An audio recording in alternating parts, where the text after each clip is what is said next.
ये हमने भोगोपभोग परिमाण व्रत का आज हमें लास्ट लेना है। उसके अतिचार के बारे में फिर से देखिए। विषय विष तो अनुप्रेक्षा नु स्मृति रति लौल्यमति तृषा नुभवो भोगोपभोग परिमा व्यतिक्रमा पंच कथ्यन्ते। क्या कह रहे हो? हाँ।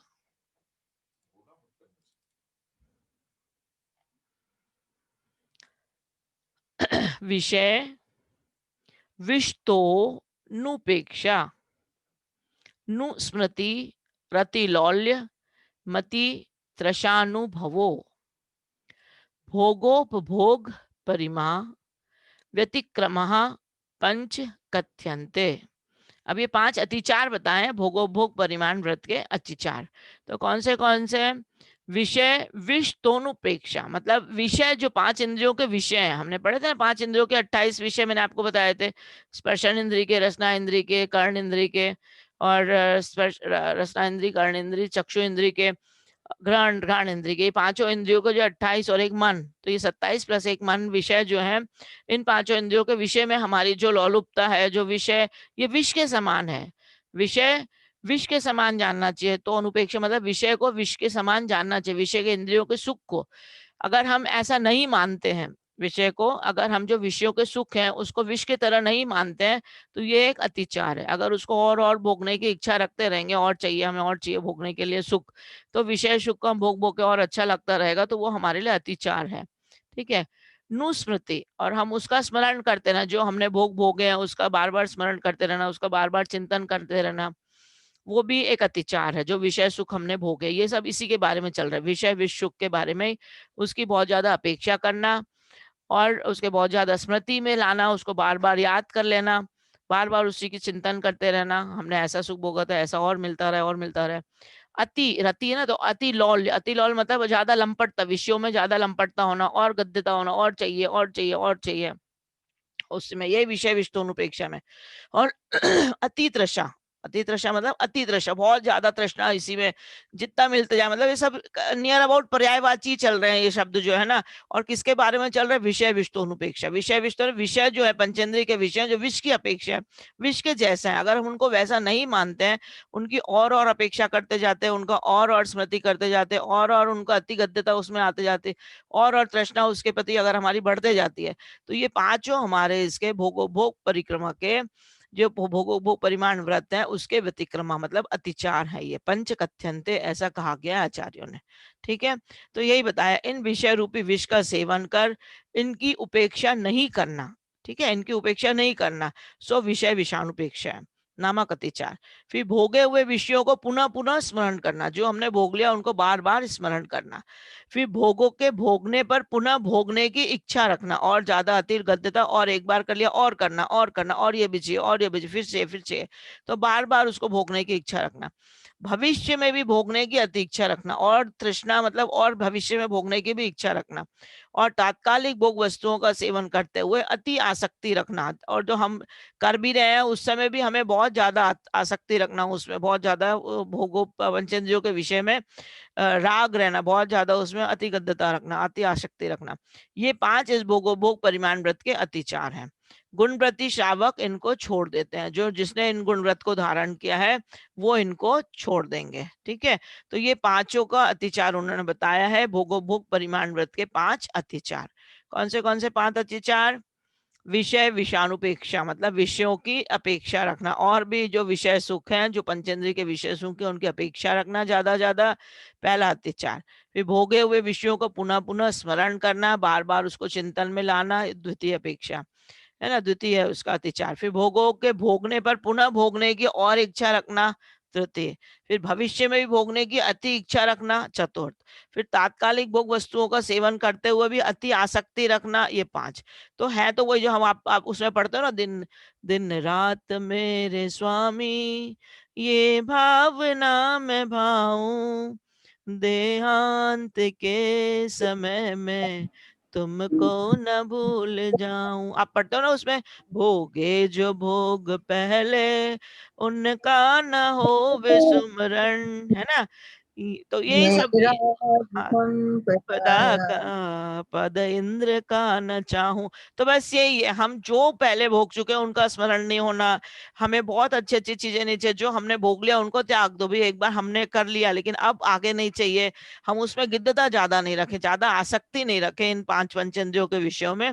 तो ये आज हमारा चतुर्थ अध्याय यहाँ पे इसमें समाप्त हो जाता है। ठीक है, तो हमने क्या क्या जान लिया इसमें चतुर्थ अधिकार में। हमने 3 गुणव्रत की चर्चा जानी, उसमें जो हमने आचार्य श्री ने पहले 5 अणुव्रतों के बारे में बताया था, 5 अणुव्रत हमने जान लिए, अहिंसाणुव्रत, अचौर्याणुव्रत, सत्याणुव्रत, परिग्रह परमाणुव्रत और ब्रह्मचर्याणुव्रत। ठीक है, 5 अणुव्रत जाने।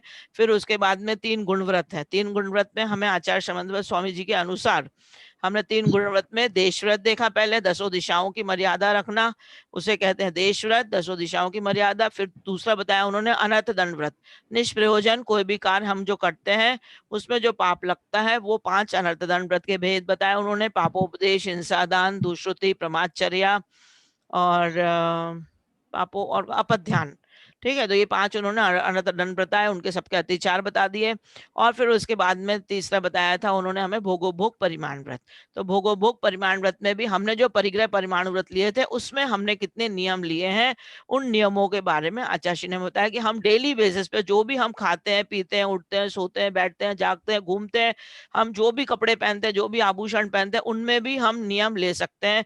दिन के लिए, रात के लिए, सोते समय के लिए, 2-3 घंटे हमने भोजन करने के बाद पश्चात हमें टाइम मिल गया, शाम तक के लिए भोजन हम नहीं कर रहे, तब तक के लिए हम इन 4 प्रकार का आहार का त्याग कर सकते हैं, हम अपने परिग्रह का त्याग कर सकते हैं, हम सोने का त्याग कर सकते हैं, मतलब कि हम रात तक कभी नहीं सोएंगे, रात को ही हम सोएंगे एक साथ। तो ये सारी चीजों के नियम छोटे छोटे लेके भी हम पुण्य का संचय कर सकते हैं।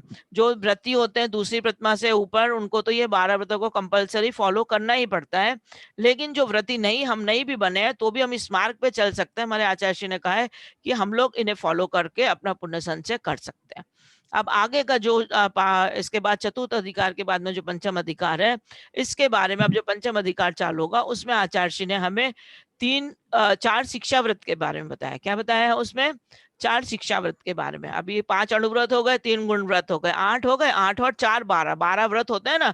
तो अब बचे हैं 4 शिक्षा व्रत। तो 4 शिक्षा व्रत कौन से हैं? हम लोग ने उसमें भी पढ़ा था तत्वार्थ सूत्र में। ठीक है, तो हमने तत्वार्थ सूत्र में पढ़े थे। तो इसमें जो 4 शिक्षावत बताए उसमें पहला है देशावकाशिक।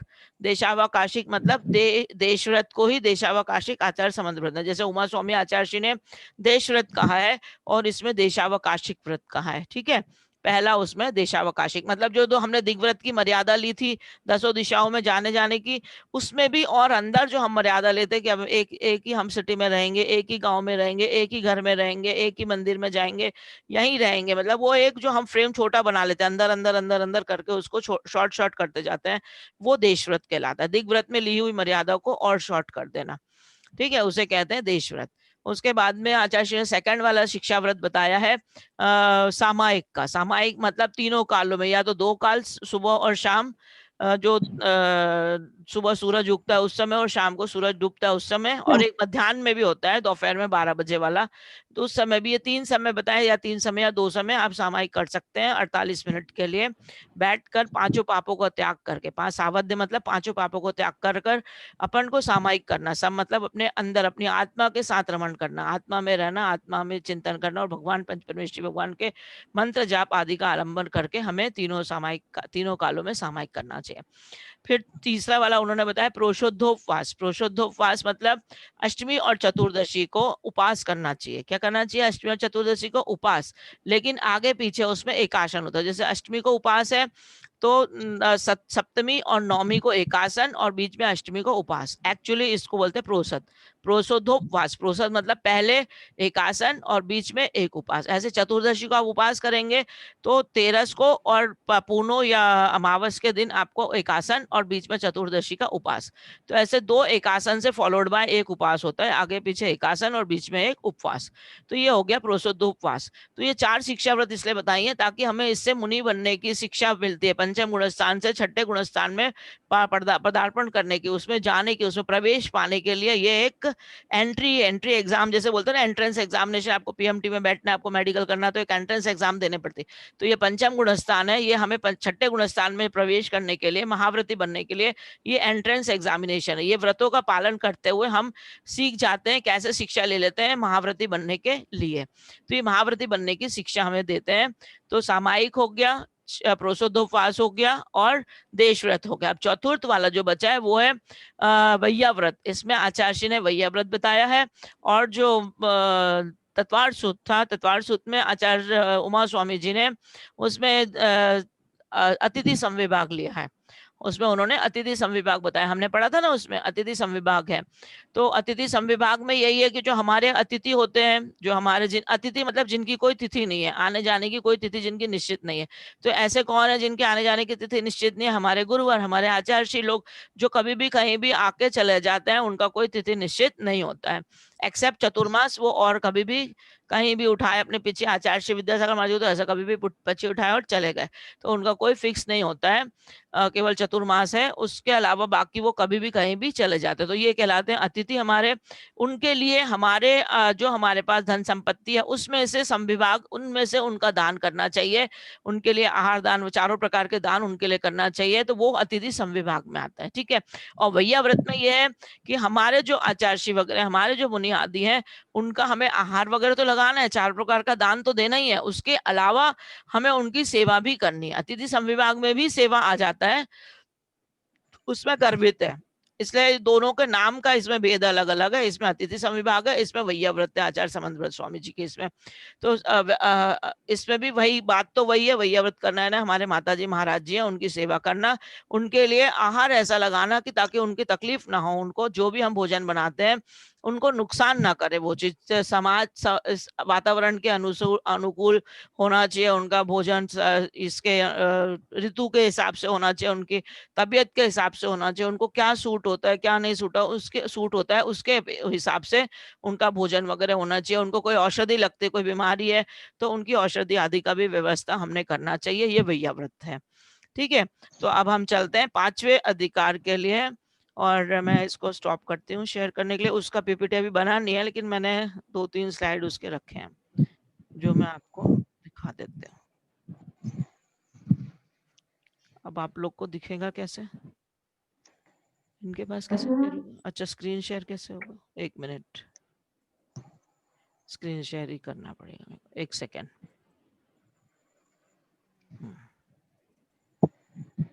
अरे यार, आप लोगों को दिख रही है क्या स्क्रीन? नहीं दिख रही है? दिख रही है। कौन सी दिख रही है? पहली वाली दिख रही है ना आपको? हाँ जी। नहीं, वो वाली नहीं, दूसरी वाली मैं कोशिश कर रही हूँ। मेरे आज पीपीटी इसकी बनी नहीं है एक्चुअली, मैंने कल ही सुबह जी से ली थी, आज ही सुबह इसको लिया है मैंने। शेयर पहले उसको करूँ, 1 सेकेंड, शेयर द स्क्रीन। चलो, सबके पास किताब है ना? तो किताबें तो है सबके पास, किताबें हैं। ये वाली हाँ, दिख रही है? नहीं है? अच्छा, ये स्क्रीन दिख रही है क्या जो मैंने अभी शेयर करी है, देशावकाशी कव्वा? नहीं मैम, अभी कुछ शो नहीं हो रहा। नहीं दिख रही है ना? हाँ वही, ये करो, तुम तो कह रहे थे दिख जाएगी स्क्रीन। हेलो, आज बोल के बता दो। हाँ मैं बोल के ही बता दे रही हूँ। ये वाला जो कल मैं इसको पीपीटी बन जाएगी, आज मैंने सुबह ही लिया है, सुबह जी से ही मैंने शेयर करवाई है, सुबह उन्होंने मुझे भेजी है इस रात को। तो मैं बोल दे रही हूँ नंबर 91 श्लोक का, आप ध्यान से सुनिए। ठीक है? आवाज तो आ रही है ना मेरी क्लियर? ओके ओके, ठीक है। देशावकाशिकं वा सामायिकं प्रोसोदोपवासो वा वैयाव्रतं शिक्षा व्रतानि चत्वारि शिष्टानि। फिर से एक बार देखिए, देशावकाशिकं वा सामायिकं प्रोसोदोपवासो वा वैयाव्रतं व्रतानि चत्वारि शिष्टानि। ठीक है? तो इसमें आचार्य श्री समंत व्रत स्वामी जी ने कहा है देशावकाशिकं वा। मैंने आपको बताया ना देशावकाशिक, उन्होंने देश व्रत का नाम क्या दिया है? देशावकाशी। ठीक है। और दूसरा व्रत है, उसमें शिक्षा व्रत का नाम है सामायिक, जिसके बारे में मैंने अभी आपको बताया। फिर तीसरा उन्होंने दिया है प्रोसोदोपवास, है ना, प्रोसोदोपवास के बारे में भी मैंने अभी आपको बताया। फिर चौथा उन्होंने लिया है वैया व्रत। तो ये चार उन्होंने शिक्षा व्रत में लिए, देशावकाशिकम व सामायिकम, प्रोसोदोपवासो व और वैया व्रतम। ठीक है। शिक्षा व्रतानि चत्वारि शिष्टानि, मतलब ये चार जो व्रत है शिक्षा व्रत के चार भेद इन्होंने ऐसे बताए हैं। तो इसमें जो मेन उन्होंने जो दिया है, नीचे अर्थ दिया है, जो मुनिव्रत की शिक्षा देते हैं वे शिक्षा व्रत है। ठीक है। उन्होंने बताया जिससे हमें मुनिव्रत बनने की शिक्षा मिलती है, उसे शिक्षा व्रत कहते हैं। वीडियो खोल लो तो आ जाती है, वीडियो खोल लो तो आ जाएगी। हाँ, इनमें के भेद हैं देशावकाशिक, सामायिक, प्रोसुद्धोपवास, वैया व्रत। इन व्रत को पालन करने वाले श्रावक 12 व्रतों के धारक होते हैं। ठीक है। तो ये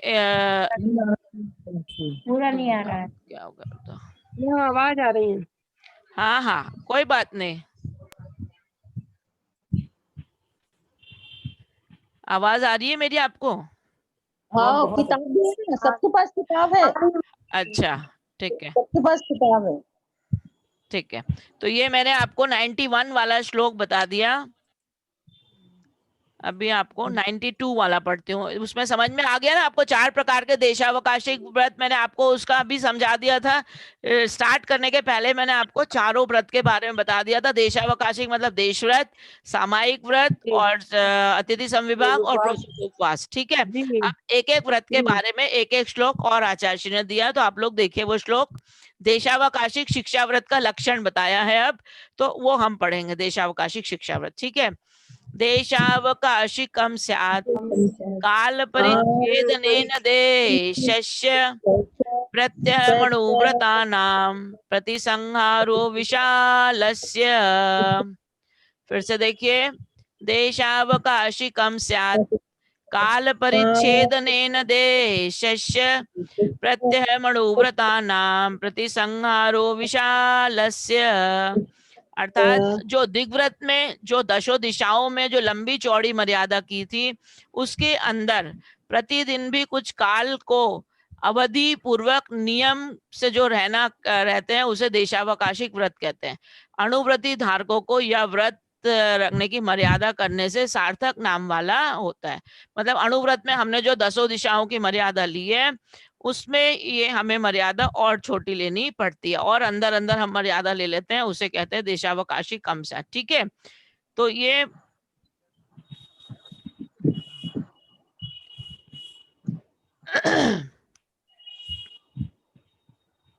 अब आप लोग को दिखाई दे रही हूं मैं? ठीक है।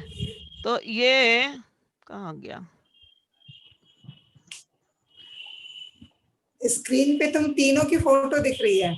कौन तीनों? अच्छा ये वाली दिख रही है स्क्रीन। अच्छा एक मिनट, इसको बड़ा कर दूं ना, ये कहाँ चले गए ना।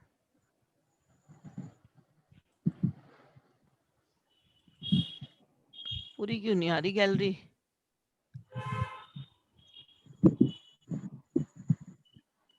चलो दिखने दो, तुम बताते जाओ, हाँ बोलते जाओ। कोई ना, मैं स्टॉप। अब दिख रहा है कोई पूरा बात ना? नहीं। अब आ गया पूरा? हाँ, अब तुम दिख रही हो पूरी। हाँ ठीक है। वो थोड़ा सा आज मेरी ना पीपीटी नहीं बन पाई थी, वो वाली बनानी थी लेकिन टाइम ही नहीं मिला।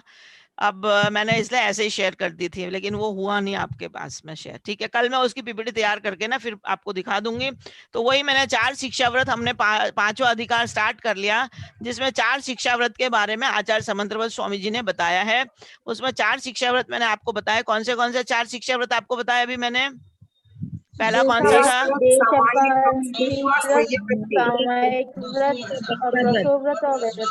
Very good.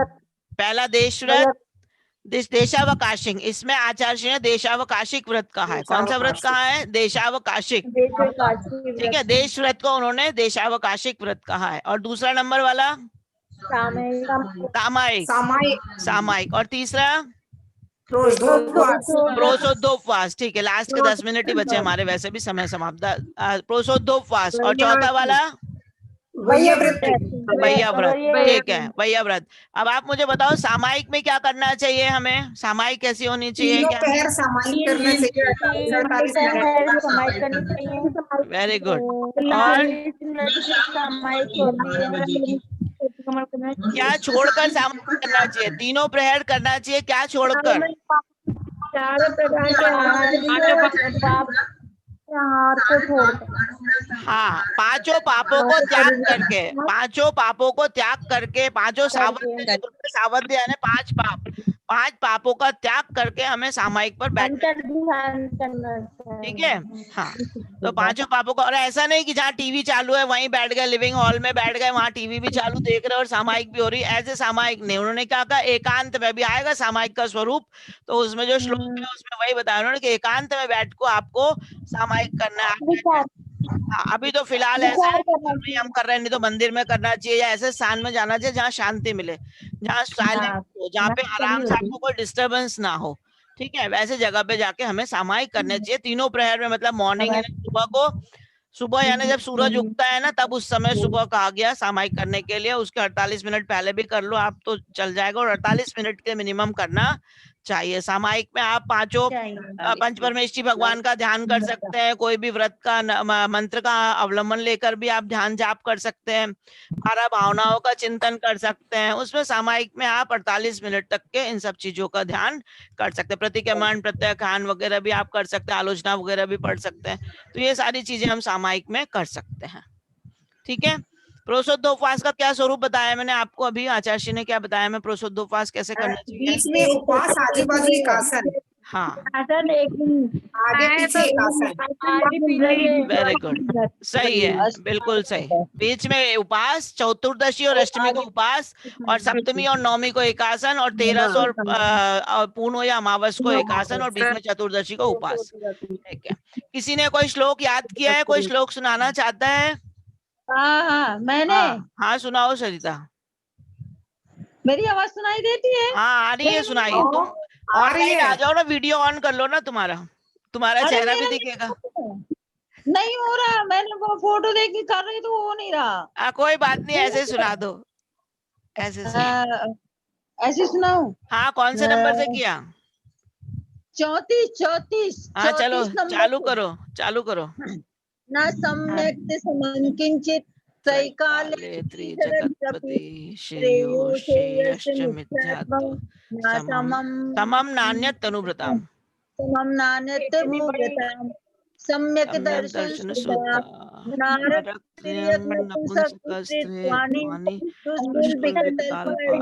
दरिद्रतां च भजन्ति न प्रवृत्तिका ओजस्तेजो विद्या वीर्यशोधि विजय विभव सनातन आकुला माता मानव तिलका भवन्ति दर्शन पूता तुष्टि पुष्टा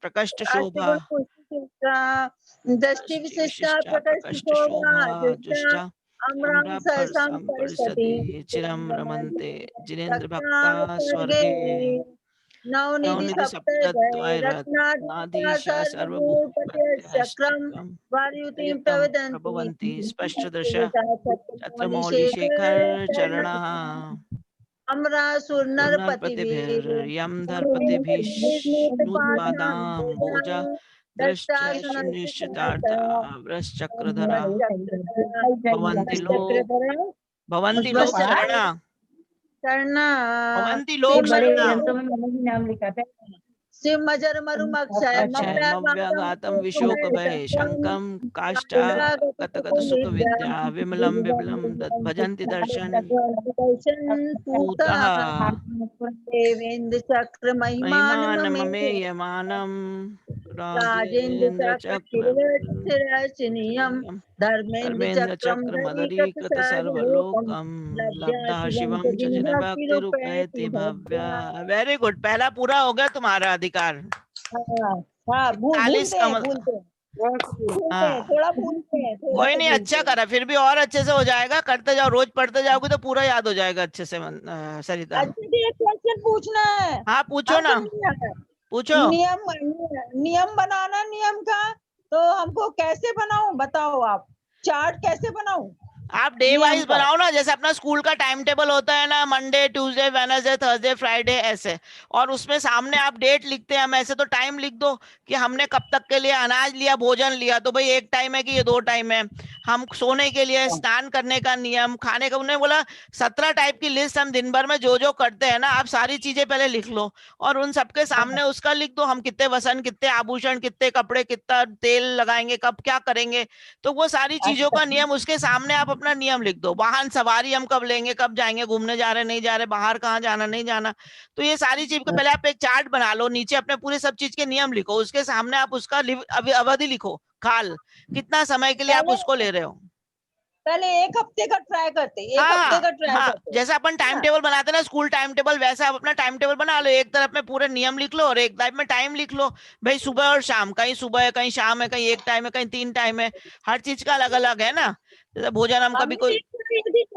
अच्छा हाँ दी, नियम लेते हैं ना, नियम लेते हैं तो हाँ और है ना ऐसे, और जैसे मान लो हमने बोला आज हम 5 टाइम मुंह जूठा करेंगे, तो और इच्छा होती है, ऐसा लगता है कि बार-बार खाने की इच्छा होती है, ऐसा लगता है। होता है, वही तो परीक्षा है, जब अपन कोई हाँ, उपवास करे, एक आसन करे, कोई नियम लेते ना, तभी अपनी परीक्षा होती है कि अपन कितना कंट्रोल करते हैं। वैसे हम चाहे पानी नहीं पिएंगे, लेकिन जब हमने हाँ, सोच लिया कि नियम लिया पानी, तो और प्यास लगेगी नहीं, फिर वही परीक्षा का समय तो वही है कि हम उसमें हाँ। कंट्रोल कर पा रहे कि नहीं कंट्रोल कर पा रहे अपने आप को, बहुत है कठिन ना। लगता है, बहुत कठिन लगता है, बहुत कठिन हाँ, लगता है। बहुत कठिन ही होता है वो। और किसी ने कोई याद किया, और कोई सुनाना चाहता है? स्मिता भाभी। हाँ,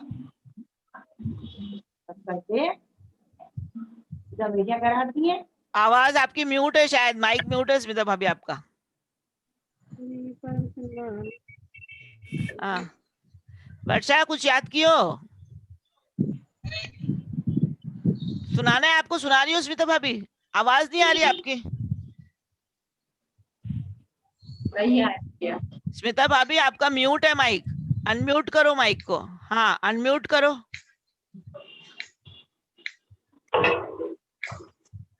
आवाज नहीं आ रही आपकी। और कोई सुनाना चाहता है? हाँ सीमा भाभी बोलो, सुनाओ। अब आ रही है, अब आ हाँ रही है। अब आ रही है, अब आ रही है, बोलो, अब बोलो। हाँ, वो सदृष्टि ज्ञान व्रतानि वृत्तानि धर्मम हाँ, धर्मेश्वरा विदु। धर्म बोलो बोलो। धर्मेश्वर की यदि ये यदि यदि ये अप्रत्यनीकानि सत्यानि कानि भवतु भवन्ति भवति भव, हाँ, यदि ये प्रश्ननीकानि भवन्ति भव पद्धति। हाँ याद करें हाँ, हो जाएगा धीरे धीरे, घबराना नहीं है, होता है वो, क्योंकि संस्कृत है। अभी आया था उसमें कि बच्चों को भी संस्कृत का सिखाना चाहिए, उससे बहुत, वो अपन बोलते बाबा ब्लैक शिप सिखाओ, उससे अच्छा संस्कृत के श्लोक सिखाओ, उससे बुद्धि बहुत तीव्र होती है, अच्छी तीक्ष्ण होती है संस्कृत के श्लोक याद करने से। तो आप जितना उसको याद करोगे ना, उतनी बुद्धि आपकी खुलेगी और आपको याद करने में मजा आएगा, और अपनी जबान भी अच्छी होती है इसको पढ़ने से, खुलने से, मतलब वो जो हमारा टंग ट्विस्टर है ना। टाइम भी नहीं मिल पाता थोड़ा ज्यादा टाइम। आप मोबाइल को उसमें ऑन कर लो, अपना ये लगा लो, अपने जेब में रख लो और दिन भर घूमते रहो उसको सुनते हुए। आप जो भी काम करो, किचन में भी खड़े हो ना, अलग से टाइम देने की जरूरत नहीं, whatever you are doing, आप उसको लगा लो अपने ईयरफोन्स को और अपने साथ में रख लो मोबाइल को, जहां भी आपके पास जगह हो, और आप सुनते रहो। वो अलग से नहीं मिलता टाइम, हमें अपने टाइम में से टाइम निकाल के याद करना पड़ता है। हम तो किचन में रख देते थे फ्रिज के ऊपर और चालू रहता था पूरे समय, और वो हम सुनते रहते थे, तो रोज सुन सुन के ना डेली याद हो जाता है। 1 मिनट बचा। अच्छा, एक बार रिवाइज करा दो ना पूरा, अब 1 जैसे मिनट, तीसरे अधिकार तक अणुव्रत है। 1 मिनट बचा है, पहले जिनवाणी स्तुति का लो, कल हम रिवाइज फिर से कर ले लेंगे, ठीक है। जा वाणी के ज्ञान से सूझे लोकालोक, सो वाणी मस्तक नमो सदा दे थो ढोक। हे जिनवाणी भारती तोय जपो दिन रैन, जो तेरी शरण आ गए सो पावे सुख चैन। देव भजो अरियंत को, गुरु से हो निर्गन, दया धर्म पाले सदा, यही मोक्ष का पंथ। जिनवाणी माता की जय। सबको जय जिनेन, सबको जय जिनेन, 9 बार नमोकार मंत्र।